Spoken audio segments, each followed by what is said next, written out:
Chers frères et sœurs et amis dans le Seigneur, donc ces amis, frères, pasteurs, qui avaient pour encore ce matin pour porter pour même le message de la parole de Dieu. Le message de la parole de Dieu, nous va venir ce matin dans Actes chapitre 16, verset 26, verset 20 à 36. Actes chapitre 16, verset 20 à 36. Donc, environ 16 versets, comme la lecture a été déjà faite, nous n'allons pas faire toute la lecture. Nous allons faire seulement lecture de 3 versets pour nous-mêmes. Et au cours de mon message-là, nous allons vraiment faire référence avec les autres versets. On fait lecture pour nous. Je vais lire pour vous. Verset 29. 29 à 31. On fait lecture pour nous. Alors, le geôlier, ayant demandé de la lumière, entra précipitamment et se jeta tout tremblant aux pieds de Paul et de Silas. Il les fit sortir et dit, Seigneur, que faut-il que je fasse pour être sauvé? Paul et Silas répondirent, crois au Seigneur Jésus et tu seras sauvé, toi et ta famille. English version. The jailer called for light, rushed in and fell trembling before Paul and Silas. He then brought them out and asked, Sir, what must I do to be saved? They replied, believe in the Lord Jesus, and you will be saved, you and your household. Que Dieu, dans son amour infini, bénisse cette portion d'écriture que nous venons de faire. Amen. Sujet que nous allons développer pour nous-mêmes ce matin, il dit comme ça. Dieu est avec nous dans les moments difficiles. Je vais reprendre le verset pour vous, le sujet pour vous. Dieu est avec nous dans les moments difficiles. Ça veut dire maladie, pas de l'argent, pas de travail, il n'y a pas de nous mal, il y a pour nous-mêmes. Bon Dieu, il est ensemble avec nous.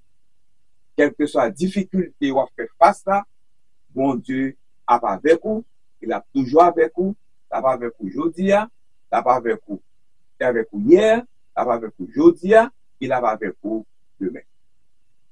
God is with us in times of trouble. God is with us in time of trouble. As you know, trouble, problem, difficulty, ou bien talaporia.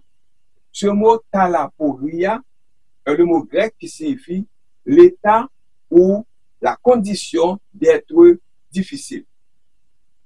That word, talaporia, is the Greek word which means the state or condition of being difficult. C'est ça que nous sommes capables de développer ou même de sujet pour comprendre mieux. Donc, juste avant que nous entrions dans vraiment message, j'aimerais dire que l'auteur du livre des Actes, des apôtres, souvent appelé Actes des apôtres, n'est pas mentionné explicitement.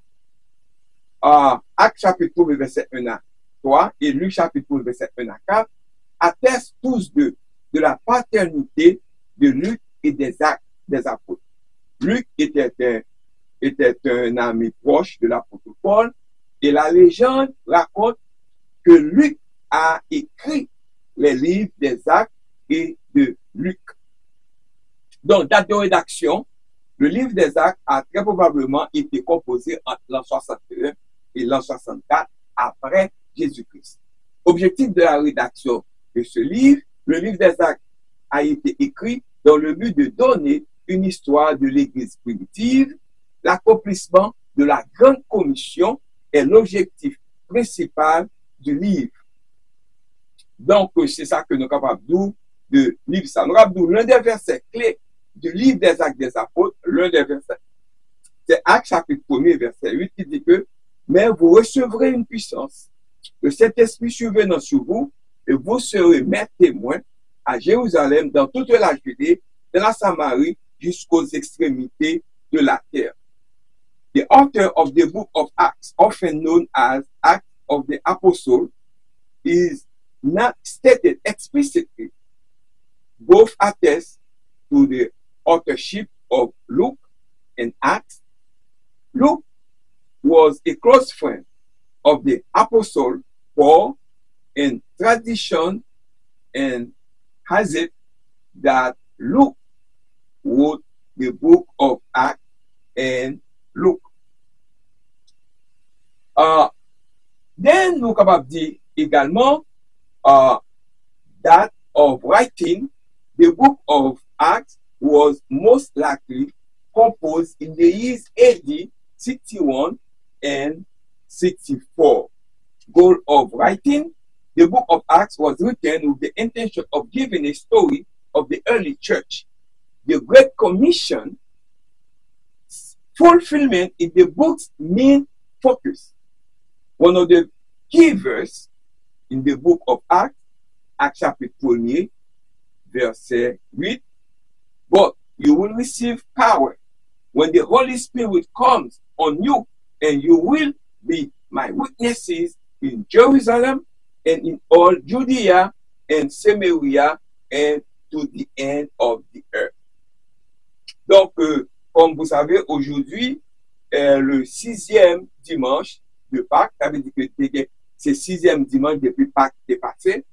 Le 6e dimanche de Pâques, également appelé dimanche de l'aveugle, commémorer la guérison de l'aveugle par Jésus, selon Jean chapitre 9, verset 1 à 41. Ce dimanche met l'accent sur le pouvoir transformateur de la foi et sur l'importance de demeurer dans l'amour du Christ. Donc, nous sommes capables de consacrer ce matin, nous pouvons avoir plusieurs aveugles spirituels. Ça veut dire, les disciples de Jésus firent cette question, vous comprenez? Ils ont dit comme ça que, Rabbi, qui a péché, cet homme ou ses parents, pour qu'il soit né aveugle? Cette question, ça, discuté bien pour Jésus, comme nous je dis à ce 6e dimanche de Pâques. Il t'a posé une question parce que c'était un homme qui était fait aveugle et Jésus t'a guéri. Et bien Jésus répondit, ce n'est pas que lui ou ses parents aient péché, mais c'est afin que les œuvres de Dieu soient manifestées en lui. Ce matin, les œuvres de Dieu vont manifester en vous et en moi afin que vous puissiez voir spirituellement à travers vos difficultés. Donc, tête chargée, difficultés, angoisse, maladie, nous sommes capables de dire que sont difficultés que vous avez. Comme ce jeune homme qui était aveugle, ce dimanche, le 6e dimanche, c'est un jour comme ça que Jésus est fait. Ouais, il était fait aveugle, mais c'est un jour comme ça que Jésus était fait que le capable. Ouais. Tout ça, ce sont des backgrounds avec pour le message. This morning is the 6th Sunday of Easter. The 6th Sunday of Easter, also known as the Sunday of Blind Men, commemorates the healing of the blind man by Jesus in John chapter 9, verses 1 to 41. This Sunday focuses on the transformative power of faith and the importance of remaining in Christ's love. Nous avons dit que Paul et Silas étaient missionnaires pour Jésus. Pour qui monde? Pour Jésus. Quelqu'un sait-il ce qu'est un missionnaire? Il voyageait partout, à pied ou à dos d'âne, ou sous dos bourrique, à dos d'âne, pour parler de Jésus aux gens, monde qui par contre Jésus. Ils ont parlé de Jésus à beaucoup de gens. Certains étaient très heureux de l'entendre et d'autres étaient en colère. Monde qui partaient eux, ils fâchaient. Comme aujourd'hui, on est capable de parler au monde de Jésus, ils fâchaient les mauvais. Car ils aimaient être méchants et saveurs parce qu'ils disaient que Jésus leur pardonnerait et qu'il deviendrait plus gentil, ce qui leur plaisait pas du tout. Lorsqu'on pour accepter Jésus comme son personnel, bon, ou fait fâcher, moun ça, il vraiment pas voulu tendre sa croix. Mais ce matin, on capable de que au monde qui t'a accepté Jésus comme son personnel, là d'où vini, monde qui partisan Jésus, chrétien yo. Est-ce qu'on va accepter Jésus matin comme sauveur personnel ou parce que Paul et Silas ont fait travail ça. Et nous-mêmes tous, nous devons continuer à faire le même travail. Nous avons dit au monde, voulez-vous accepter, regardez vous-même matin, qui peut connaître Jésus comme sauveur personnel. Voulez-vous accepter Jésus comme votre sauveur personnel? Would you accept Jesus as your personal Savior? Et mes sujets à m'abdouli, pas oublier. Dieu est avec nous dans les moments difficiles. God is with us in times of trouble. Maintenant, je vais me montrer quelque chose. Je vais me dire quelque chose. Un jour, un homme s'est mis en colère contre Paul et Silas. Racontait aux gens, il les a fait arrêter. Il a fait arrêter, battre et jeter dans la prison. Et bien, pendant que j'étais dans la prison, maintenant, l'état que vous avez. Vous m'arrêtez, vous mettez dans la chaîne, vous dans la prison. De monsieur Sayo. Pourquoi vous allez dans la prison? Parce que tu as prêché l'évangile. Tu as prêché l'évangile, les gens qui ne sont pas contents, les gens qui sont en colère, vous fait arrêter, vous battez, vous mettez dans la prison innocemment.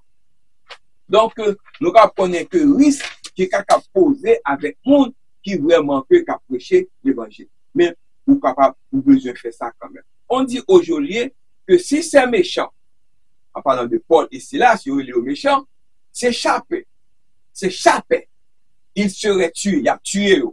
Alors, il les a mis des cèpes aux pieds, comme ce montre d'avant, il met ça dans le pied. Ça dans le pied là, c'est il est au cèpe. Son chaîne, un type de chaîne, il ne pas courir, il ne pas quitter prison. Parce que si on quitte prison, eh bien, Mounsa, geôlier, prisonnier et soldat prison, il a tué. Eh bien, ça qui vient. Alors, il les a mis des cèpes aux pieds. Quelqu'un sait ce que sont les cèpes. Ce sont des lourdes barres, comme ce contrôle là, qui enserrent les pieds et qui sont verrouillés pour qu'on ne puisse pas bouger. C'est ça que vous faites. Eh bien, le cheville le faisait mal. Le dos était ensanglanté, douloureux à cause des coups. Ils avaient froid, faim, à cause des coups, ils étaient froid, ils étaient grand goût, ils blessés, ils ont photo comme ça, monto, et t'as que tu fait pendant que tu as battu, mais d'eau, ils battu. Pour qui ça? Parce que tu as prêché l'évangile. Ils battu, ils râlé corps, ils vraiment été dans souffrance qui est extrêmement amère et dure. Ils ont vraiment souffert à cause de l'évangile, ils ont prêché. Eh bien, ils priaient. Mais savez-vous ce qu'ils ont fait? Est-ce qu'on qui s'est fait dans la prison? Ils priaient et chantaient des cantiques à Dieu, car ils aimaient et savaient qu'il était avec eux, même s'ils n'étaient pas à leur endroit préféré. Savez-vous que Dieu est avec vous? Est-ce qu'on a bon Dieu est avec vous? Non? Même j'étais avec Paul et Silas en prison.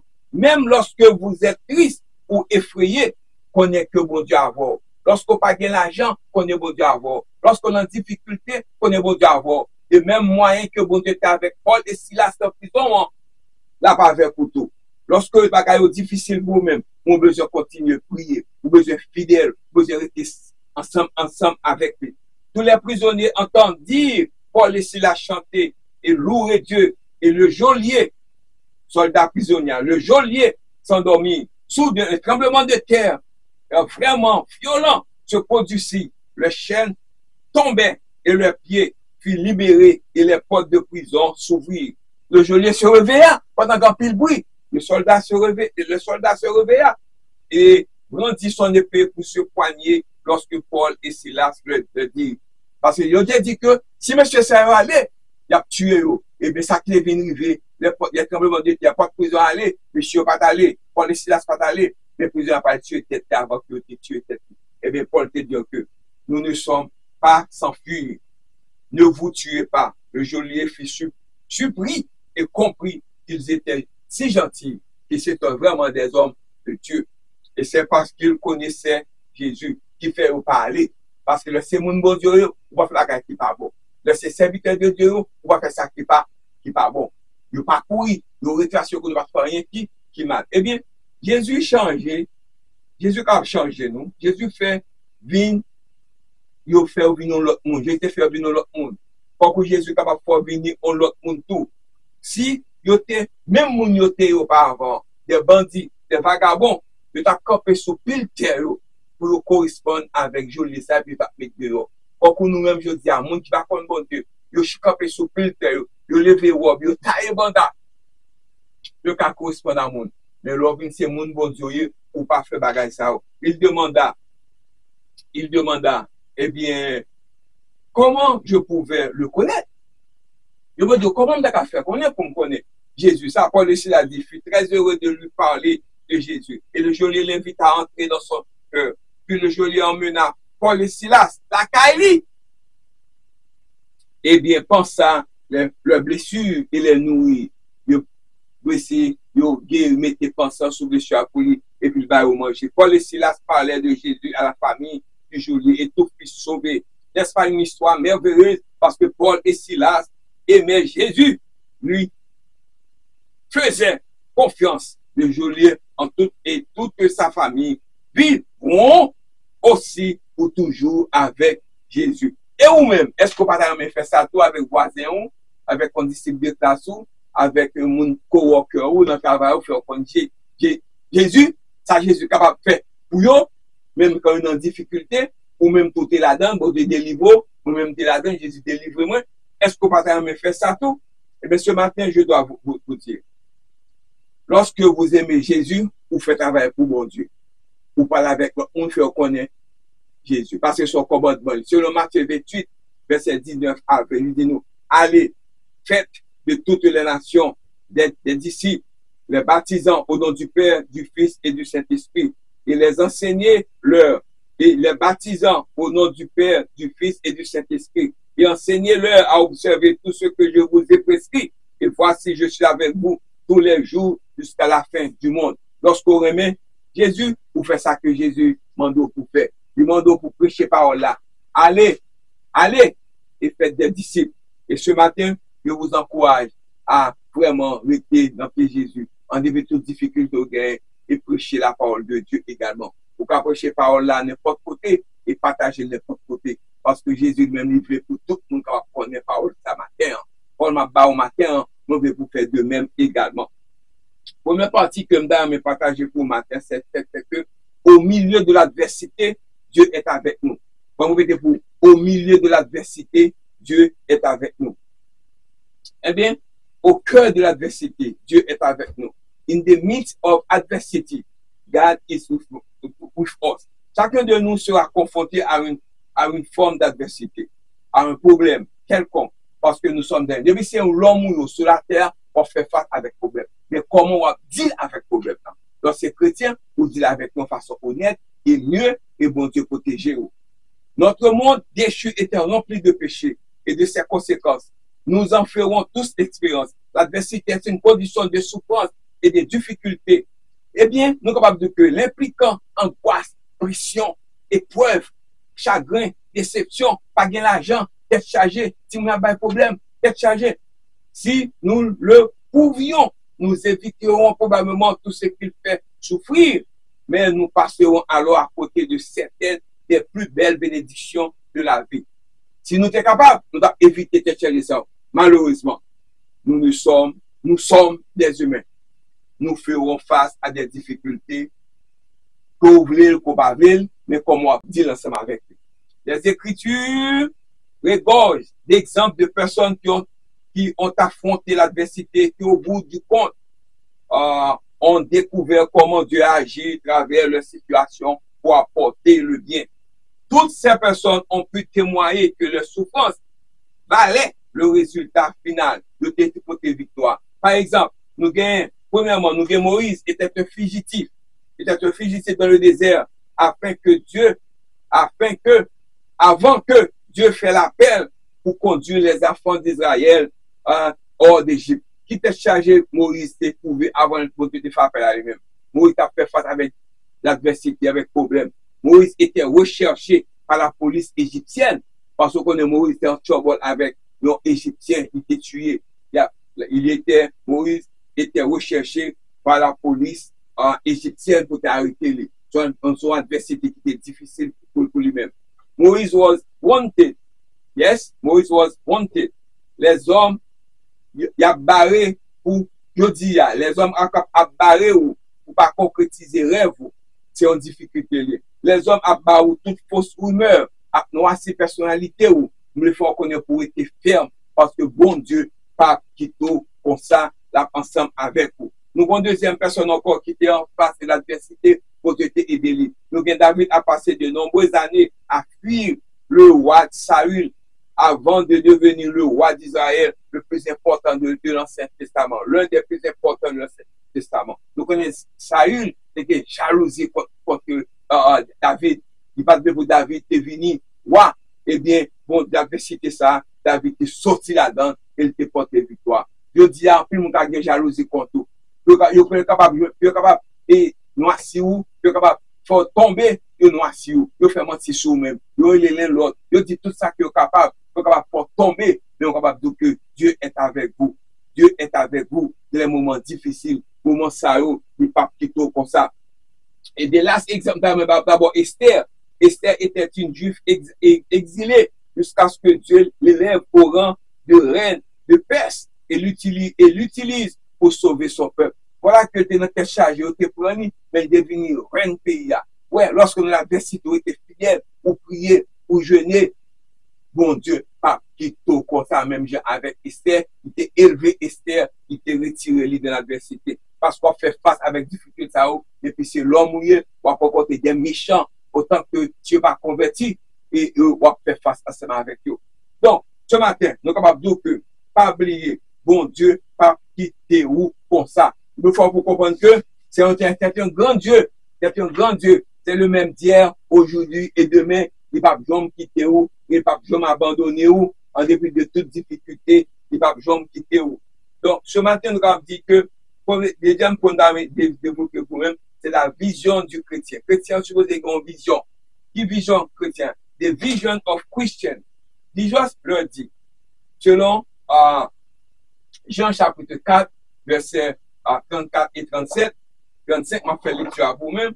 Jésus leur dit, ma nourriture est de faire la volonté de celui qui m'a envoyé et d'accomplir son œuvre. Ne dites-vous pas qu'il y a encore 4 mois jusqu'à la moisson? Voici, je vous le dis. Levez les yeux et regardez les champs qui déjà blanchissent pour la moisson. Ça veut dire, ça veut dire. Eh bien, dans Jean chapitre 4, versets 34 et 35, rejoignent avec sujet et message. Jésus utilise une analogie pour utiliser l'importance de partager le message de Dieu. Il affirme que sa nourriture est de faire la volonté de Dieu et que la moisson des âmes est déjà mûre, exhortant ses disciples à lever les yeux et à regarder les champs.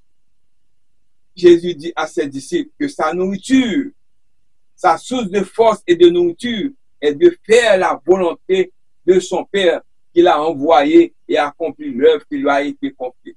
Cela signifie que l'engagement indéfectible de Jésus envers le dessein de Dieu. Et nous rejoignons encore avec Matthieu chapitre 28, verset 19 à 20. Matthew chapter 28, verses 19 to 20. Il dit, allez faire des disciples. Allez faire des disciples. Go and make disciples. Therefore, go and make disciples of all nations, baptizing them in the name of the Father and the Son and the Holy Spirit, and teaches them to obey everything I have commanded you. And surely, surely, I am with you always to the very end of the age. Donc, si matin, ou dans difficulté, nous allons connaître ou pas pour koto. Bon Dieu, pas quitter pour koto. Parce que son beau bon Dieu lié, son bon Dieu qui là, même bon Dieu qui là hier, même qui là, je dis, sujet que nous pour même, Dieu est avec nous dans les moments difficiles. God is with us in times of trouble. Tout comme les yeux de Géhazi, le serviteur d'Élisée, se sont ouverts pour voir la réalité de la protection divine. Nos yeux s'ouvrent également pour comprendre la nécessité de l'évangile. Faire des disciples, rester fidèles, servir mon Dieu, pas arrêter, par l'évangile là, et bien depuis toute difficulté, pas faire ça qui n'est pas bon, et bon Dieu pas avec vous. Lorsqu'un adolescent ou un enfant tue quelqu'un, nous savons que le diable est en action. Comment Timoun font action, a dit bêtises, a fait mauvaise action. Nous connaissons Satan quand il est lui-même pour capable de faire bagage ça. Parce que le Timoun, c'est pas action ça pour le faire. De même, il n'a pas vu un criminel. Jésus pas voir un criminel, mais un garçon en quête de sauveur. Il a besoin de Jésus pour capable vivre dans lui-même. Le Christ n'a pas vu un voleur sur la croix à ses côtés, mais croyant, mais un croyant qui l'a rejoint au paradis. Nous ne voyons pas avec haine, vengeance ou autre. Nous considérons la moisson comme des hommes et des femmes, mûrs, nécessités et prêts à recevoir la miséricorde de Dieu. Il leur suffit d'être saisis par sa grâce. Nous nous souvenons de la conformation, de la transformation. Nous nous souvenons de la transformation de nos propres vies par la grâce miraculeuse de Dieu. Would you help somebody to find Jesus? Combien de fois on est dans le monde pour jeune? Est-ce que vous pas aider dans le monde pour jeune? Jésus matin? Combien de fois ou même on est dans le monde pour capable de jeune Jésus? Parce que nous besoin, même ça Jésus fait pour nous, même nous aider dans l'autre monde tout pour capable de joindre Jésus pour capable venir dans l'autre monde. Parce que c'est travail par moi et c'est travail pour tout. Le cœur du chrétien. Le cœur du chrétien. The heart of the Christian. Bon, ça que je suis capable de voyant la foule, c'est bon foule, voyant la foule, il fut ému de compassion pour elle. Sorry. Parce qu'elle était languissante et abattue comme des brebis qui n'ont point de berger. Dit que mon ouah voici pas gain direction, pas gain berger. Mais selon Matthieu chapitre 9 verset 36, décrit la profonde compassion de Jésus pour la multitude qui voit reconnaissant leurs besoins spirituels et leur impuissance. Il leur compare à ces brebis sans berger. Souvenons qu'elles sont des perdus, vulnérables et ont besoin d'être guidés. Moun sa ont besoin de guider. Quand on pas besoin de guider ça, il y a besoin de guider ça dans la main Jésus. Et ou même qui gagne guide là, qui gagne Jésus, ou besoin pour aider eux, pour guider eux. Ce verset souligne la compréhension qui avait Jésus de l'état spirituel de l'humanité et son désir de répondre à leurs besoins. Le verset 9 là, il dit, when we saw the crowd, he had compassion on them because they were harassed and helpless, like sheep without a shepherd. This verse describes Jesus' profound compassion for the multitude he saw, recognizing their spiritual need and helplessness.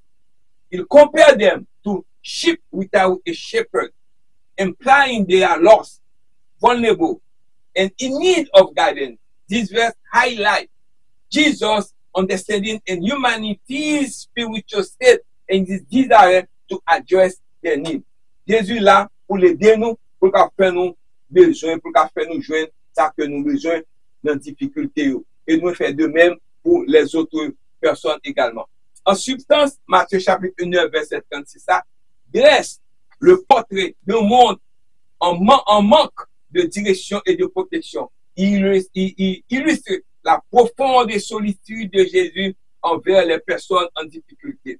La compassion et non la froideur. Signe de temps, l'amour de beaucoup s'est refroidi. La froideur, pas nécessairement envers la famille, le conjoint, les enfants, mais l'amour du prochain. Donc, nous sommes capables que nous sommes capables de montrer que yon histoire, yon le bon samaritain, la parabole du bon samaritain. Nous sommes capables que yon moun, la Bible pas de nous non ni le bon samaritain, et c'est un bon qui travaille que lui fait. Eh bien, ça que nous sommes capables de l'histoire, ça, nous sommes capables de que dans la parabole du bon samaritain, le samaritain n'est pas notamment nommé, mais il appartient à un groupe généralement détesté et considéré comme étranger par les Juifs. Malgré son statut d'étranger, le Samaritain fait preuve de compassion et de comporte qui ça un bon voisin envers un Juif victime de vol et de préjudice. Le bon Samaritain, il va nous leçon. Bon leçon nous apprendre de le bon Samaritain. The parable of the good Samaritan does teach us to love and to show compassion to everyone, especially those who may different from us. This parable emphasizes that our neighbor is anyone who needs our help. Ce n'est pas un qui besoin d'aide nous, c'est même qui voisin nous, qui neighbor nous. Regardless of the background or identity, the Samaritan's action demonstrate that true compassion and neighborly love are not limited by cultural, by religious, or by social differences. So ça veut dire que moun ça que nous apprenons de lui-même, pendant que nous en difficulté, nous avons été fidèles. Et nous avons aidé au monde, nous avons aidé le monde ça.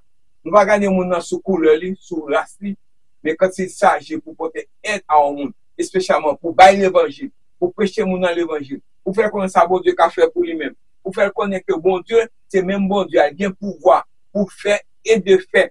Donc, au besoin porter soutien avec moun ça, faire connaître que Jésus a aidé dans toute difficulté liée. Ou même qui dans difficulté matin, il faut connaître que ou pas besoin rester vraiment à crier parce que bon Dieu pas plutôt comme ça. The title of our message this morning, Dieu est avec nous dans les moments difficiles, comme il était avec David, comme il était avec Esther, comme il était avec Moïse. God is with us in times of trouble. Et nous pouvons grandir, et me fera nos derniers points, c'est que qui dit que nous pouvons grandir dans notre adversité. Nous pouvons grandir dans le problème que nous avons. We can go in our adversity. Je vais vous apprendre à accepter les desseins de Dieu dans l'adversité. Non, lorsqu'on a des problèmes dans la tête chargée. Mais nous devons choisir de considérer l'adversité comme une opportunité plutôt comme un obstacle. Ce faisant, nous grandissons dans notre ressemblance avec Christ. Lorsqu'un homme naît, nous attendons naturellement ce qu'il grandisse et qu'il ne grandit. Et s'il ne grandit pas, il y a un problème. De même, pour tous les chrétiens, nous devons grandir spirituellement.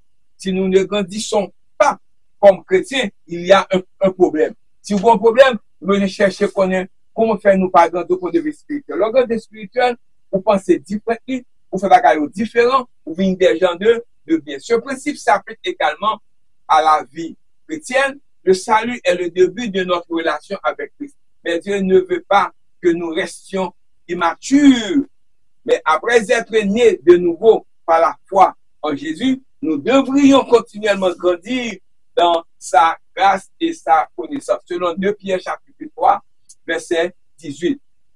En lisant la Bible, en priant et en observant l'œuvre du Seigneur, nous grandissons en ressemblance avec Christ et en obéissant. Mais le Seigneur utilise aussi un moyen surprenant pour nous amener à la maturité. L'adversité fait partie de l'expérience universelle de tous les croyants et peut freiner ou accélérer notre croissance spirituelle. Tout dépend de notre réaction. Foi avec attitude fait nous venir dans le monde. Lorsqu'on a un problème, bon Dieu, problème ne va pas venir comme ça. Bon Dieu, pas quitter là-dedans. Vous besoin être fidèle. Vous besoin chercher nous. Vous besoin pas quitter le monde qui a fort courir. Non, l'adversité est une situation de souffrance et d'épreuve impliquant angoisse, pression, épreuve, chagrin, déception, dépression. Elle peut être de nature physique hors émotionnelle, de courte ou de longue durée, mais elle est toujours source de douleur. Bien que personne ne souhaite souffrir ou souffrir, si cela arrive, nous avons deux options sauf à nous. Surmonter nos chagrins ou grandir notre relation avec le Seigneur. La croissance spirituelle de l'adversité dépend de deux facteurs. Il y a deux bagages qui aident nous surmonter situation ça. Notre compréhension du dessein de Dieu. Il permet l'adversité dans nos vies pour des raisons précises, pour attirer notre attention. Quand tout va bien, il est facile d'ignorer le Seigneur. Mais dans l'adversité, il capte soudain toute notre attention. Pour vaincre l'orgueil, pour retirer l'orgueil dans nous-mêmes.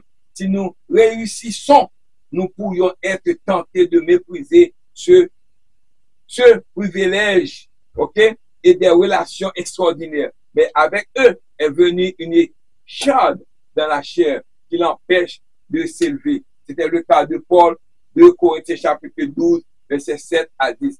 Dieu permet une souffrance humiliante car il sait que l'orgueil nous empêche de lui être utile. L'orgueil, ou pas servir bon Dieu bien. Pour nous rappeler notre faiblesse, pour nous rappeler que notre faiblesse peut sentir notre force et l'adéquation personnelle nous permet de rester autonome. Mais le Seigneur pas quitter nous comme ça. Mais le Seigneur sait comment nous affaiblir par la fiction afin que nous nous tournions vers lui pour trouver direction et force, pour accroître notre haine de péché, pour essayer de pécher. La souffrance qui accompagne la désobéissance nous rappelle les terribles conséquences du péché. Dieu nous discipline parfois par l'adversité et avec que nous apprenions à haïr le péché et à pratiquer la justice. Que ça qui vient. Pour démontrer sa fidélité, ce n'est que dans nos plus grands besoins que nous comprenions combien le Seigneur est fiable et digne de sa confiance. La douleur et les épreuves nous puissent à lui demander de l'aide et au milieu de nos souffrances. Nous découvrons qu'il est toujours fidèle avec nous dans les beaux jours comme dans les mauvais jours. Pour nous équiper, pour nous raconter les autres. Lorsque Dieu nous réconforte dans nos afflictions, nous devenons une source de réconfort pour les autres, selon 2 Corinthiens chapitre 1, verset 3 à 7. Et nous traverser la douleur, nous sommes plus à même de comprendre ceux qui traversent une situation similaire. Pour nous préparer au service, l'épreuve et la souffrance nous permettent de servir le Seigneur de diverses manières et de répondre aux besoins des autres. Moun qui passe maladie, nous qu'on remède. Lorsqu'on passe dans une situation ça, pour connaître comment que pour aider les autres. Donc, je vais terminer ici. Dieu est avec nous dans les moments difficiles. Pas oublier que bon Dieu, pas plutôt comme ça. Nous avons besoin pour changer de direction. Dieu utilise l'adversité pour nous empêcher de nous égarer et pour réorienter notre chemin vers la volonté. Ce matin, Dieu est avec nous dans les moments difficiles. God is with us in times of trouble. Même il est avec Moïse, il est avec David, il est avec Aaron Esther, il est avec Samavoto. On veut être fidèle. On veut chercher dans Dieu, dans la prière. Trouble lui a béni. Qu'on c'est bon chrétien, qu'on pas bon chrétien, qu'on c'est chrétien, qu'on soit pas chrétien, l'adversité a béni. Mais comment on deal avec lui? Pour deal avec lui, c'est dans la prière. Quand peu de monde dans la Bible, à travers la Bible, qui était vraiment tombé dans l'adversité. Et bon Dieu t'a aidé. Et ce matin, je dois vous dire également, Dieu pas plutôt comme ça, t'a aidé également dans l'adversité. L'adversité est le moyen le plus efficace pour le Seigneur d'approfondir notre foi et notre engagement envers lui. Après qu'il l'a fait traverser le fondement de notre confiance, en lui est renforcé selon 1 Pierre chapitre 1 verset 6 et 7. À chaque épreuve, notre confiance en lui grandit à mesure que nous regardons en arrière et constatons sa fidélité. Et moi-même, personnellement, je dis que les difficultés que je trouve, moi, je dis, je regarde, je dis vraiment, il est vivant. C'est un grand Dieu parce que il n'est pas quitté nous comme ça. Donc, je vais vous laisser. Songez sujet ça. Dieu est avec nous dans les moments difficiles. God is with us in times of trouble. May God bless you. Have a good Sunday. Que vous aurez béni. Amen. Alléluia.